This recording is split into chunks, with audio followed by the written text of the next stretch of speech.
This is Mountaineer Paul Talks Football. Welcome to this live edition of the show where you can tell because I don't have a whole lot else to talk about. So here I am talking about a subject that I normally wouldn't get into without a little bit more something to talk. There's nothing to draw upon. This is basically my opinion. So before I do that, I usually have this up and ready to go, but I got a text, so it ruined it. But I'm going to pull up my my ad read here really quick, and then we'll get rolling.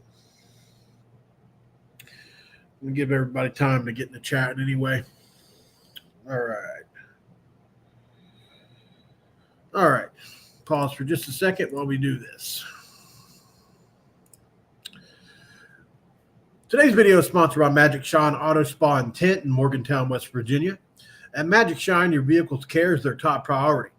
They use only the highest quality products to ensure your car not only looks its best, but is also protected and maintained with the utmost care. From window tinting with top-of-the-line Max Pro Tint to protective ceramic coatings from Diamond Protect, they've got you covered. Drive in today and experience the difference at Magic Shine Auto Spa and Tint, where your car shines like new. Shine on Morgantown. And, of course, we can't forget this episode of Mountaineer Paul Talks Football is sponsored by Dutch Miller Automotive, where friends and family pricing means you get the best deal right up front on any new or pre-loved vehicle in stock every time. With brands like Chevrolet, Chrysler, Dodge, Jeep, Ram, Kia, Hyundai, Ford, GMC, Buick, and Subaru, the Dutch Miller Automotive family is always growing and ready to put you in the car truck you've been searching for. Check out our inventory across West Virginia at DutchMillerAuto.com or come in today to the home of friends and family pricing. Only at a Dutch Miller Automotive store near you. It's near you somewhere out there. All right, so welcome to the show, guys. My name is Mountaineer Paul. I will be the host for this episode, and there is a Twitter debate that I just kind of jumped into, which I normally don't get involved with, but at the end of the day, I take this stuff a little bit pretty seriously. So let me go to my Twitter account really quick and just kind of pull up what I did, and then we'll get into it. So I'll share screen. All right. So let's see. There I am. All right. So I think this is what I jumped on. This is Tide Guy, who's in the chat, who's actually a friend of mine. I just disagree with him on this. He said, okay, people, help me out here. Big 12 commissioner got sent to the kiddie table as college football talks happen. The Big 10 and SEC were granted the right to control the playoffs. Big 12 makes 40, less than Big Power 2 starting this year. How in the world does this make them equal? Do they have championships? Nope. Do they have big football brands? Nope. Need one person to tell me how the Big 12 is equal to the SEC. And he's responding to Sawyer Needens over here. I'm assuming probably said something about the conference being equal. So I had a response to that, which is probably in my replies, and I don't do this a whole lot. My bad. All right. And one thing about this that does bother me is people act like it's their money, so that's why I said that. But let me ask you this on the field. If K-State played Mississippi State, who wins? What about UK, Florida, Vandy, UK, or South Carolina? What about WVU, Oklahoma State, Kansas, maybe the top half of the conference, but you can talk to a wall about the rest. And that's generally how I feel. I do see the comment, Tide Guy. This is my opinion. I mean, it's like I said, it's my show, so that's what I come on here and do. I could have done some more research, absolutely, and seen what the numbers look like. But I'm strictly talking about on the field in 2024. So there's really not a whole lot else to back that up. I think we might have one Big 12 team playing a SEC team, which I did have pulled up on here. It's Arkansas, and I want to say it's TCU, or I'll have to go back and look. But one of the Big 12 teams do play Arkansas this year. This is generally my feeling on the situation. When you look at the outside of the bigger brands, you probably stop at, let's see, Georgia, Alabama, LSU, Auburn, most years. And then you get into like the Florida. It's not been so great lately, but I mean, any given year they can be really good. And there may be one other team here and there, but then you start to talk about the South Carolinas, the Mississippi States, the Vanderbilts, and the UK, who's been really good here the last couple of years. Don't get me wrong with Stoops. They have been. But I still think they're the equivalent of a top-end-ish Big 12 team.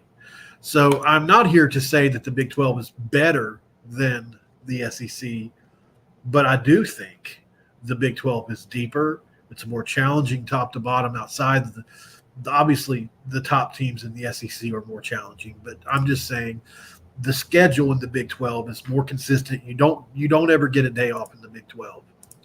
And in the SEC, you can find that with Vanderbilt in any given year. Or in the ACC, you can find that with Wake Forest in any given year, or Rutgers in the Big 10 in a given year.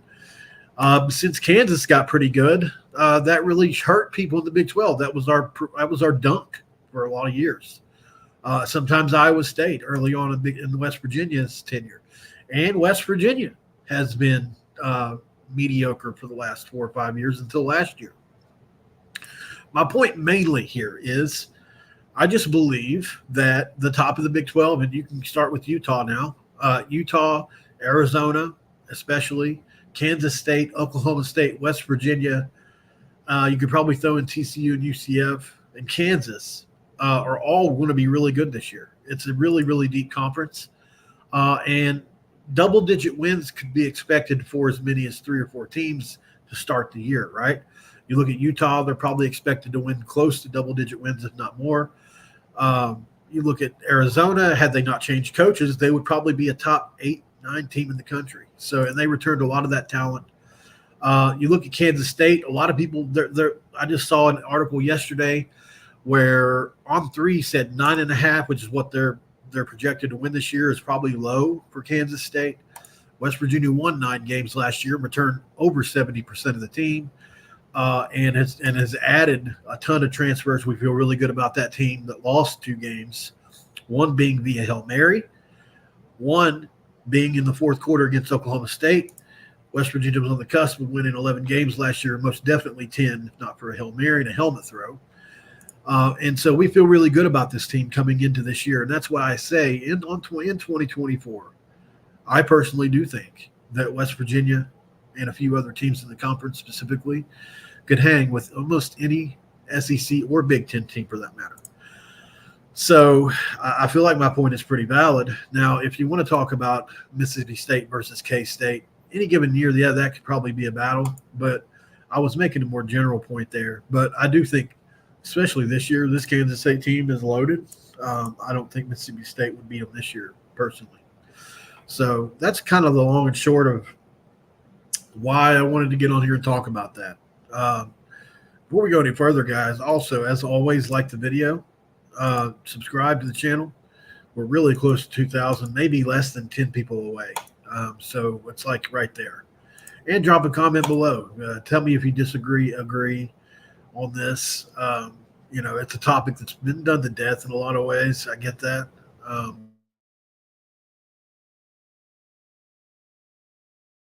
But for me, as it equates on the field now over time, it does. They haven't been making that money long enough yet for the gap to get so wide, in my opinion, where it's just we couldn't even get on the field with these guys. And so that's kind of my main issue is people when they talk about the money, like it's definitely a problem, but I don't think it's a problem yet.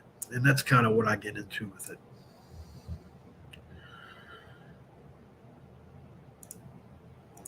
Appreciate that, Ty guy. Appreciate that. You gave me the idea, so I'll get it. Appreciate it. The media has traditionally picked the teams that get to play for the title. NCAA football is finally getting something that resembles the basketball tournament. Thanks, Shaggy. Yeah, I get where you're going there. I mean, yeah, I think a popularity contest to some extent, but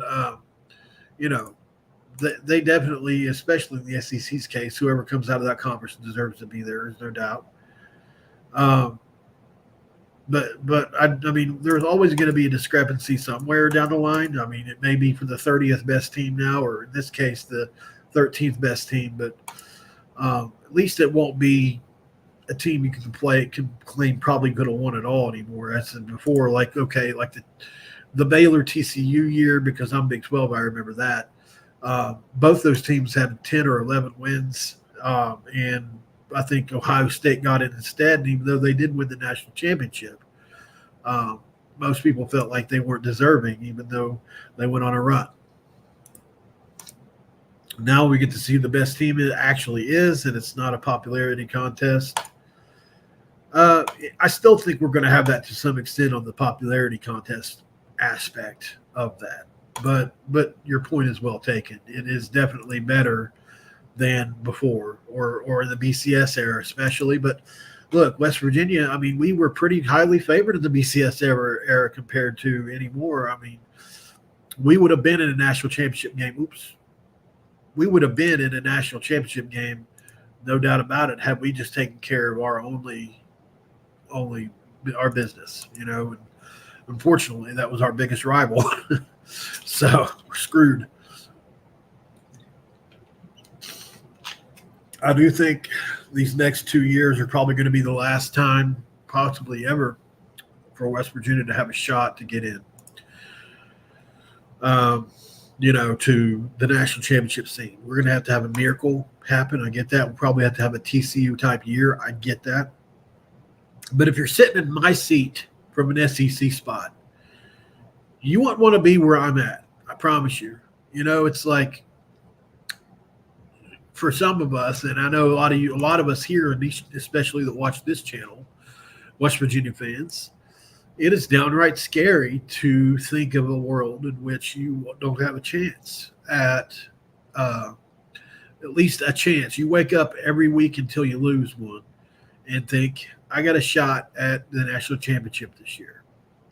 And in the NCAA, we still have it to a really great extent.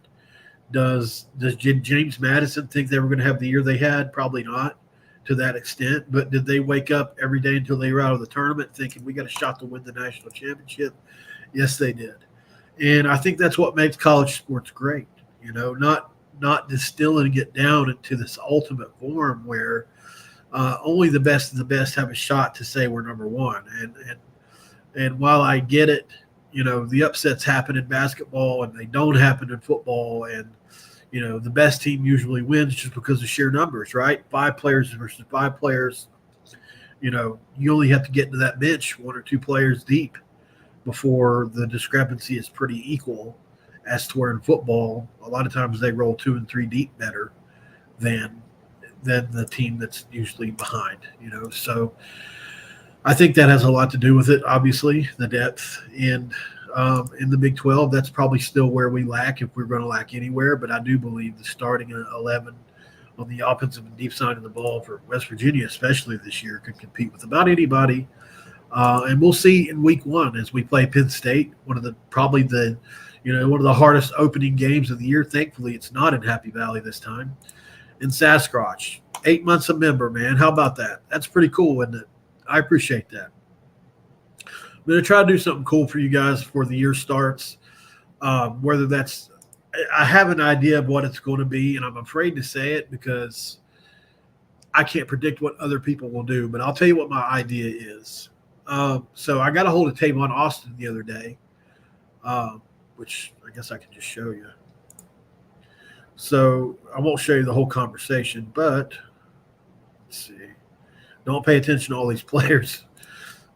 This is our conversation. But basically, I reached out to him about the Only One documentary and said, hey, look, I would love to have you on and let you kind of promote that thing a bit.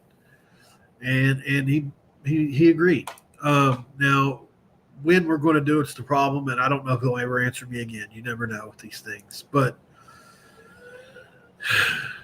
yes, he did. Yes, he did. But this is me trying to get that get back, for that, Shaggy. I'm glad you remembered. But, I don't know what was going on in his life that day, Shaggy, so I've always never held it against him. In this case, I would love for him to just come on the show, but it's something virtually he can do. And I would be super cool. Like that would like. But then I'd love to do that for you guys, especially my members, the people that are in here all the time, and possibly release that video like a day early so you guys can watch it first, or just something cool for you guys, because you guys are really, really, really loyal to me, and I appreciate that. You guys showed up almost 300 deep the other day for that Carrico video, so I appreciated that. Tide Guy says, team with a bye don't have to worry about a late targeting call. Yeah, I'm assuming that's talking about a specific game there. I'm not sure which one, though. Still a big advantage for SEC and Big Ten due to the seeding bias. Yeah, you're right. They have advantages. Like I said, this isn't really a bigger picture video for me as much as flat out, when you get down to it, the SEC has a couple layups that I feel like the Big 12 don't necessarily have as much anymore. If you type in, like if I type in Big 12 schedule, let me see if I can find it. Get rid of my messages here. I thought the Big 12 released a schedule. Well, here's one. Okay. It's just got the logos, which I don't necessarily like as much. But, well, no, there's another SEC team. You got Houston playing Oklahoma, it looks like, in week 2. I just don't realize that. So, the new plays Arkansas. Let's see. Looking for the Arkansas logo. I believe it's in week 3 or week 2. No, it's right there. Oklahoma State. So that's going to be a pretty cool game there. Although Arkansas isn't what they were 2 years ago. So the Big 12 doesn't have a ton of opportunities to prove it's better than the SEC this year. And one of them most definitely is not going to be a win with Houston. No offense to Houston. They might be one of the only teams this year in the Big 12 that you consider pretty much a dunk with Arizona State, although Arizona State's not a lot this offseason. They've done pretty well with some different moves they've made. And then you look at Cincinnati, possibly, and then you don't know what Colorado is going to be. But outside of that, find me a team that's easy. I just it's 16 teams in this league now. West Virginia won 9 games last year, man. And I personally feel like, hey, that's pretty dang impressive. Like to me it is anyway. Utah, they're probably going to win double-digit games. UCF is definitely going to be an 8 or 9 win team. Texas Tech is probably going to be an 8 or 9 win team. TCU is probably going to be a 7 or 8 win team. Oklahoma State can win 9 to 10 games. Kansas State probably 10 games. I'm not like this. These are Vegas numbers, not me. Like the over/under on these teams are all what I just said. Like I'll just find the article because it was a pretty good article.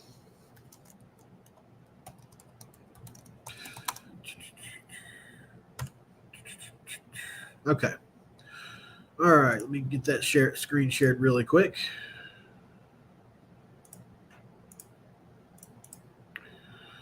All right. 2024 Big 12 win totals, analyzing the schedule projections and college football's greatest grab bag conference this fall, which is pretty funny.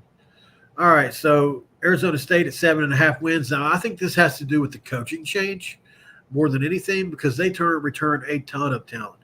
The Brent Brennan hire is one that I'll never understand from Zen.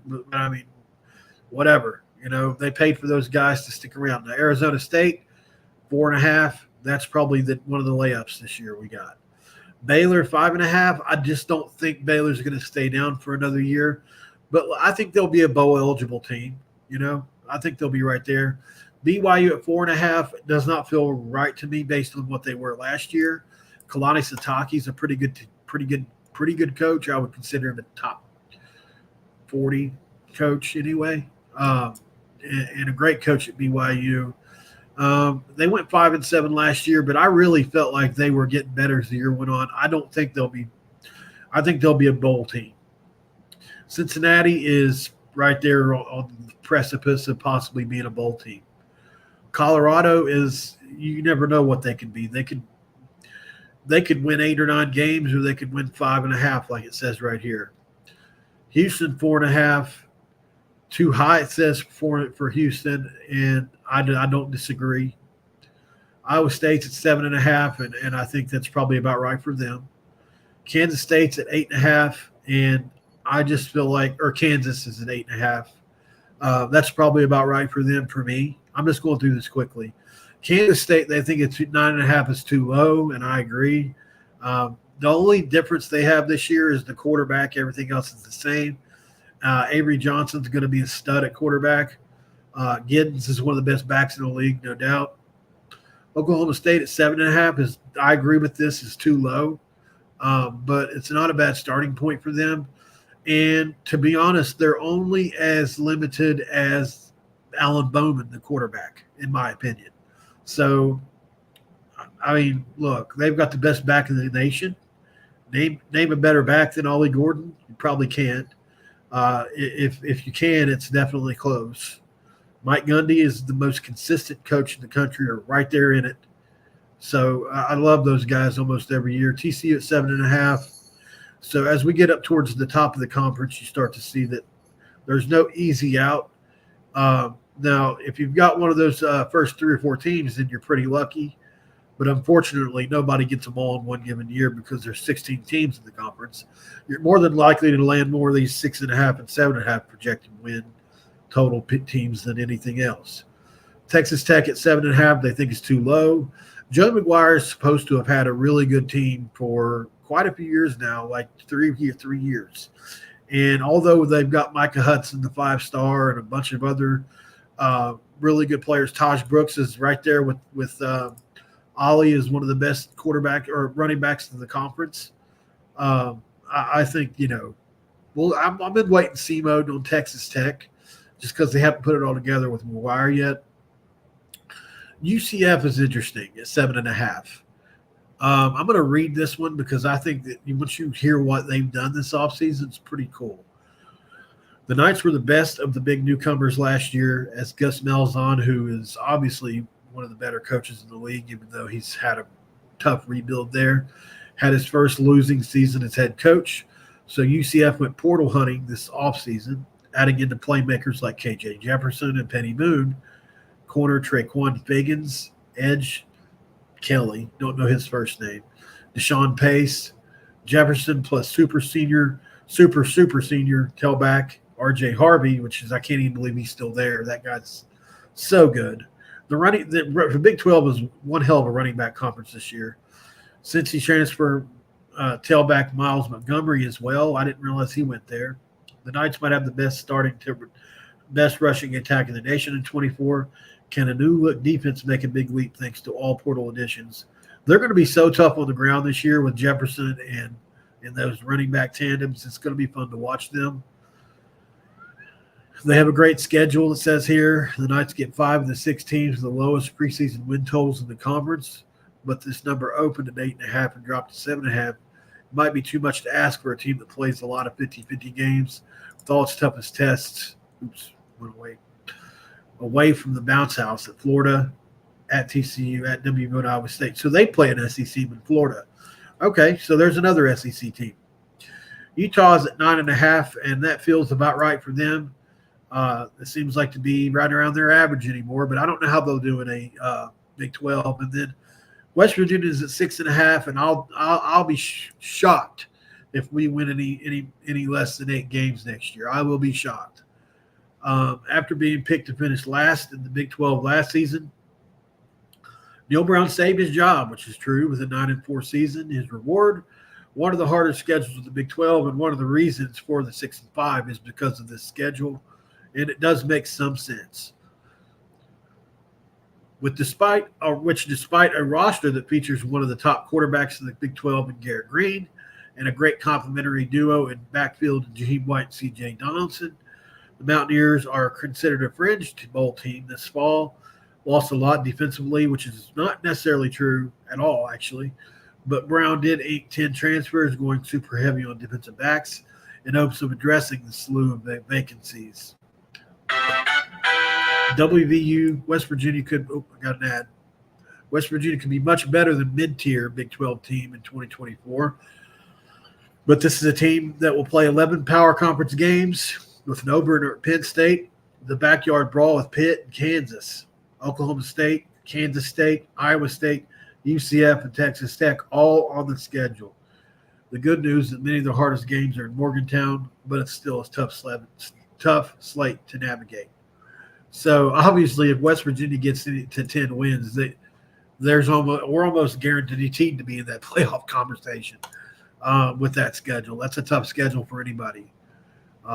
Penn State to start. That's rough. But so the addition of the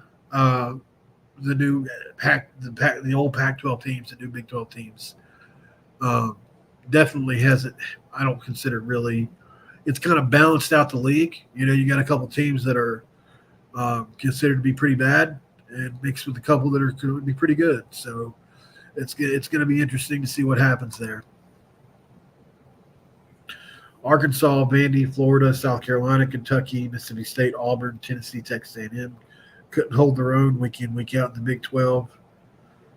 Out in the Big 12 probabilities, even Mizzou on there as well. Well, I don't know. I mean, I wouldn't say Florida or Auburn on that list or Tennessee. And A&M recruits so well, but they never win. So I want to see how they do with the new coach before I judge them again. But Jimbo, you're right. Tennessee has been really good. They're super explosive, but I mean, all those teams are not. You're right, but in any given year, Auburn can be a playoff team, in my opinion. Based on the past, but they're not the Auburn teams like we seen just 2015. Those kind of teams. No, we haven't seen them be that in a little while. And Kentucky has been super consistent here with under Stoops. I think they probably average close to 8 wins under him. But I do think the Big 12 doesn't get enough credit for being what it is week in, week out. There's been a couple years when almost every team was bowl eligible, all up and down the list. So it's not like, you've always had a couple top-end teams in the Big 12 that were like, it could be TCU, it could be Baylor in a year. It could be, one of those years when those teams are 10, 11 wins, or 2 or 3 teams 10, 11 wins. And then you kind of get a smudge of 8, 9, 7, 6, and then a couple 2 and 3 and 4. But overall, man, it's definitely a tough conference, I feel like. But we'll see. We got a few Big 12 and SEC matched up teams this year on the schedule, which I just didn't realize Florida was also on there. It's going to be interesting to see what happens. I'm kind of excited, though, for this Big 12 season. Houston has the super-duper Oilers uniforms of invincibility. Oh, yeah. I thought the Houston Oilers asked them not to put those on anymore. Did I dream that, or?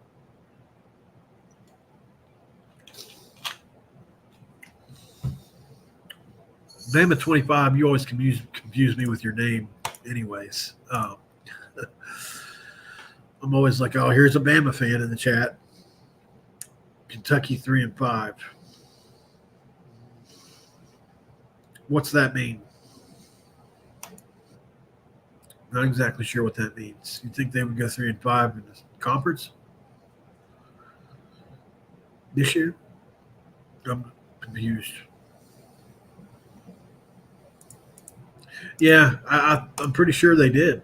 I think the Oilers asked them not to wear it, which is kind of weird to me. I mean, it is still Houston. I guess it's not the Oilers, but I don't know.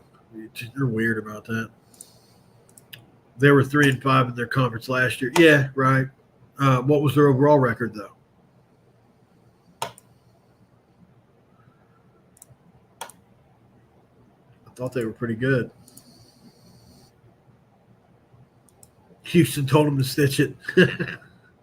That is pretty funny. That is pretty funny. I bet Tide Guy thought I was going to get on here and just trash him, didn't he? I would never do that, man. Listen, I disagree with a lot of your Big 12 takes. They get on my nerves. They do. Just because you're always on it, never get off it, you know. But I mean, no, we've had a lot of good conversations and met through Gold and Blue Dude. So I consider those are good memories, man. And even though I never have had time to come do your Jeopardy thing yet, you know, I've always had respect for you. You're a military guy like me, so I'm never going to get here and just disrespect you like that. I said stitch it. I was thinking, what the heck? What does stitch it mean? The Titans still own the rights to the Oiler logo. That's what it was. Did you just look it up? Don't lie. So look what I got here, though. You guys remember I've been showing this off the last couple episodes. I got a Garrett Green signed helmet, a mini helmet, a la Gold and Blue Dude. So JJ, most of you guys in the chat know how to get that. If Tide Guy's still here, maybe he would want to get in on it. But basically, you have to be subscribed to Mountaineer Paul Talks Football. You have to be subscribed to Hoops from the Hills. And you have to be subscribed to the forum on my website. How do you do that? I'll show you. Go to WestVirginiaInsiders.com. As you see, we finally got ads approved by Google, so that's been pretty cool. But basically, go to WestVirginiaInsiders.com, click the football right here, and it'll take you, or click Mountaineer Paul Talks Football. It'll take you straight to this channel. You click subscribe. You click the basketball.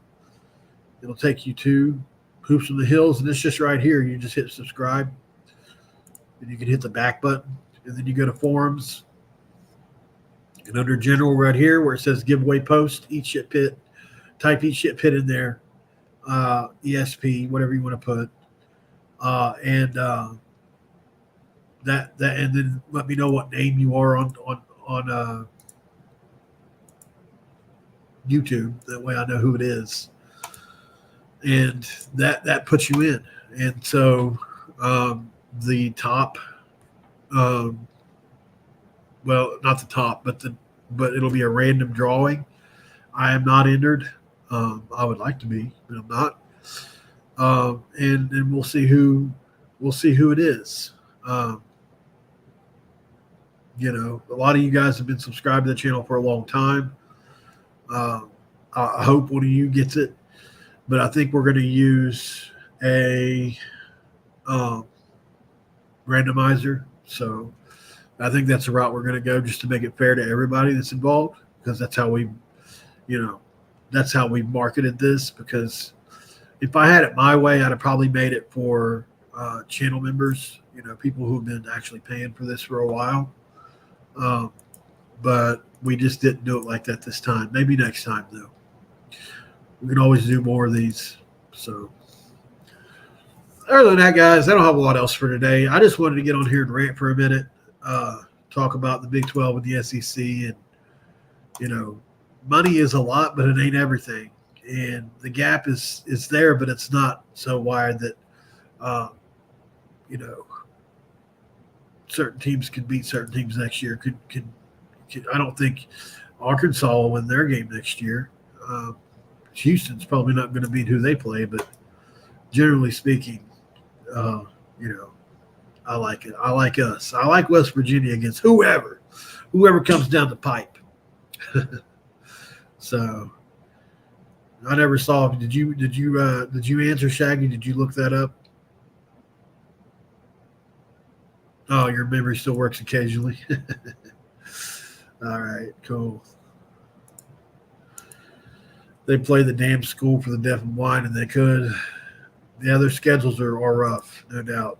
Which, I mean, you know, to be honest, that's what we should have had this year, but we were still on Oliver Luck's schedule of pain, which is 11 power conference teams, because this is one of the only times in Oliver Luck's life where he didn't see he missed the forest for the trees. Because there was a moment in time where schedule strength mattered more than almost anything.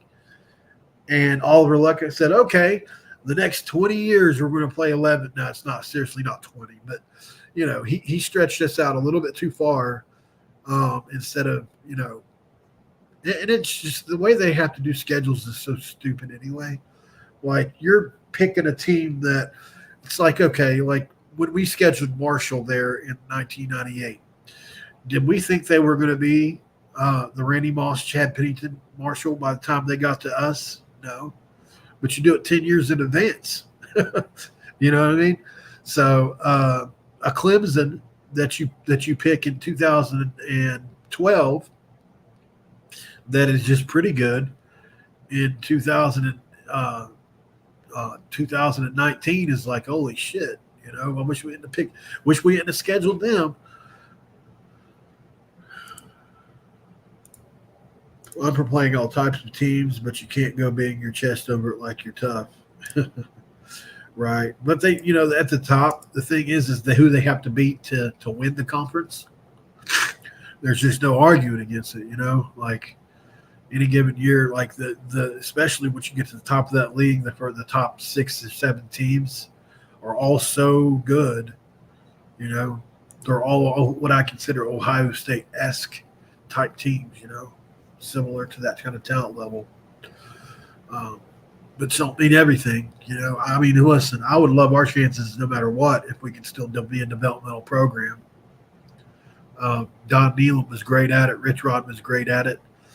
And you can put together a team once you figure that out year in, year out that can roll with anybody. But in today's day and age, you just can't keep enough of them. Maybe we can now. I don't know if they figured it out in Morgantown, but I don't know if it's going to matter for long enough before it really is a power two. So that's the biggest worry. I really don't know if I could watch. Could you guys watch? I'm curious to know, chat.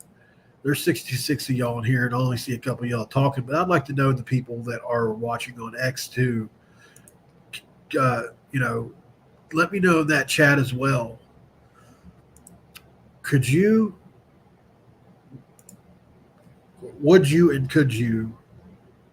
watch college football if West Virginia or your favorite team was out of the running? Let's say that they demoted us down to a level below wherever the SEC and Big Ten play. And that's where we're at. We're Washington State right now. Would you quit watching it altogether? What would your reaction be? Obviously there would still be basketball to love and hold on to, and it would become much more important at that point, right? Or would football still be number one? I'm curious to know what everybody thinks about that. My opinion is it would break me in a lot of ways, to be honest. I would be heartbroken. I would have to see what it looked like going forward. I mean, if we're still playing teams like NC State, I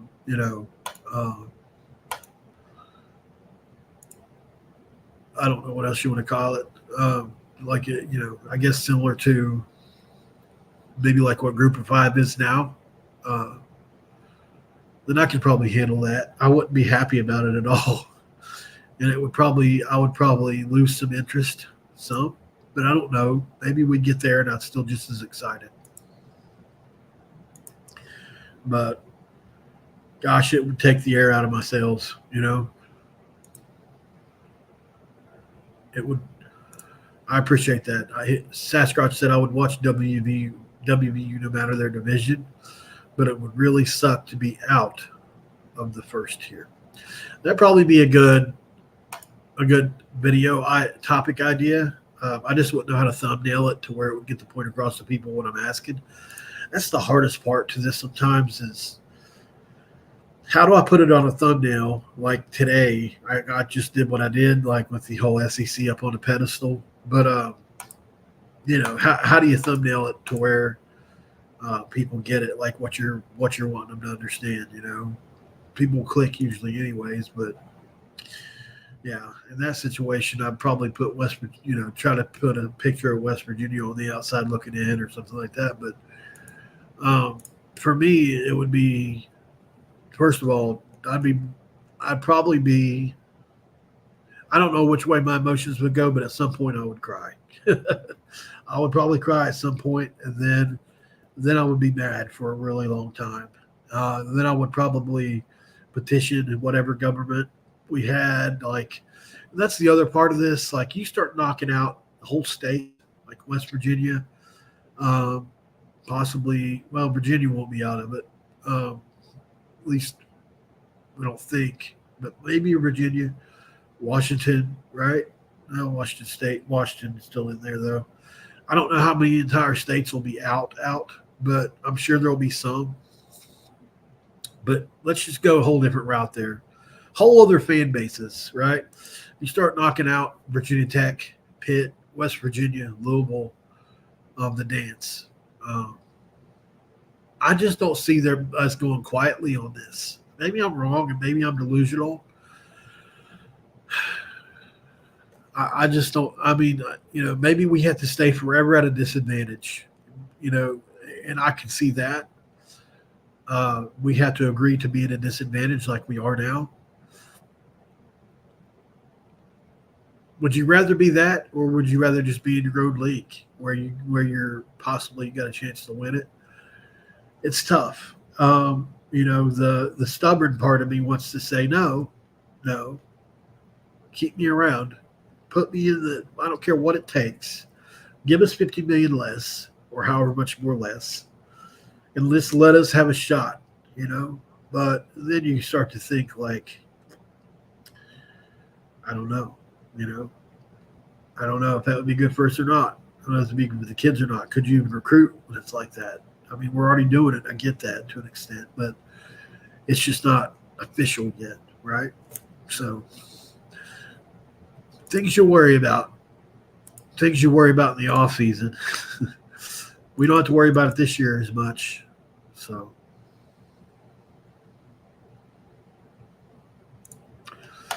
And I can appreciate that, Smack. I'd watch a video of you watching paint dry as long as it was blue and gold. Hit those like buttons.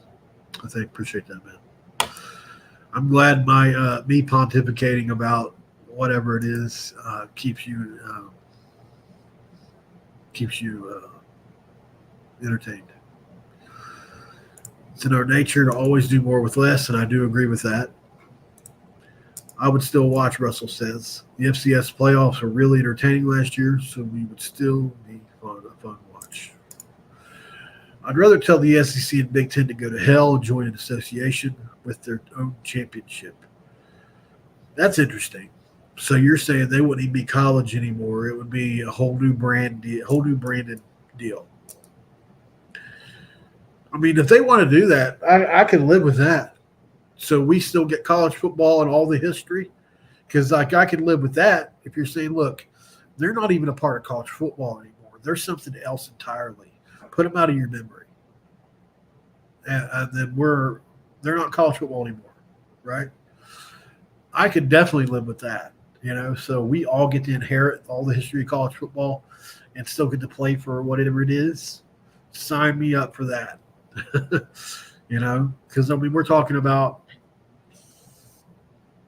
20 teams, that can really legitimately lay that claim. You've got two in the ACC. You might find one or two in the Big 12, and then the Big 10 has 4, 5, maybe, and the SEC has their 4 or 5. It would be tough to get 20 teams, I think, even, but. The NFL's at 32 or 34, whatever it is now. You'd have to obviously bring in, and then just like in the NFL, there are teams with lesser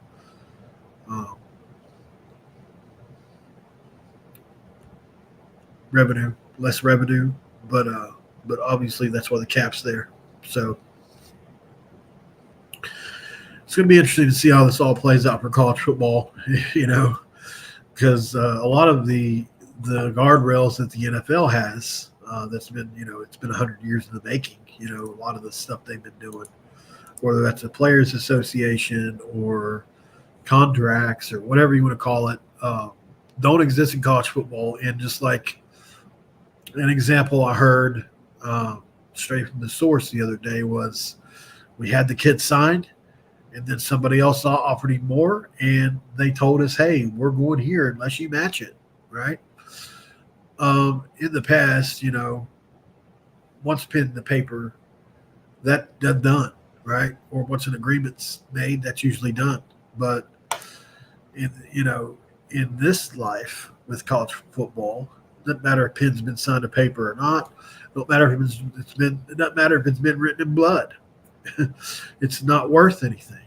So that's the problem, I think, right now, because you can jump on a kid, especially like at the D2 level. A lot of really good D2 players, especially in like baseball, but in basketball too. And you jump on a kid before anybody else does because you have advanced scouting or really good scouting, or maybe you know somebody that knows somebody. And as soon as your offer goes out, so does everybody else pick up on him, right? And then all of a sudden you're outbid for a player that you were the first on. It happens every day. All right, guys. Appreciate you for joining me today.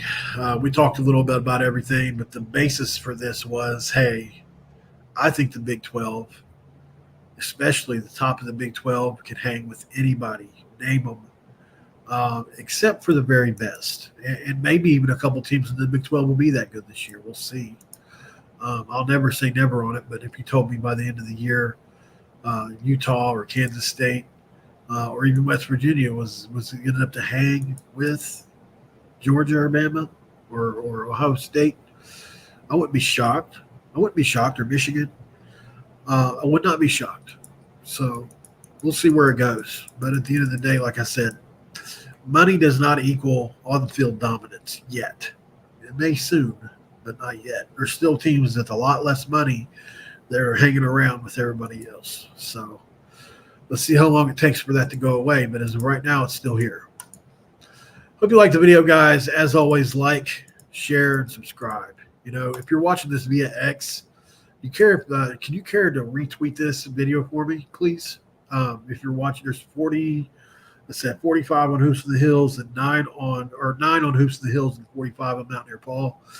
Could you all do me a huge favor and just help me out as far as I'm trying to get to 1,000 or 2,000 subscribers? I'm like 10 away. If some of you guys could just retweet or repost this video while I'm talking to you, it would mean a whole lot to me. And I know not everybody agrees with my takes and stuff, but this is what I do full time, so I don't always make a lot of money at it, but trying to. So I don't want a pity party or nothing. I'm not trying to do that. I'm just trying to get across, like, this means a lot to me, man. So if you could, it would be a huge help.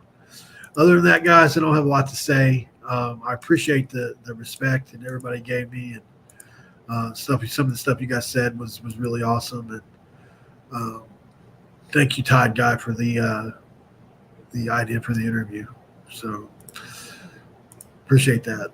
You guys have a good evening. Have a good weekend, and let's go Mountaineers tomorrow as they play North Carolina. We're going to have to win 2 straight. Be rooting for them all the way. Hopefully with some basketball news breaks for us, but we'll see on that too. Other than that, guys, this episode is over, and I'm out.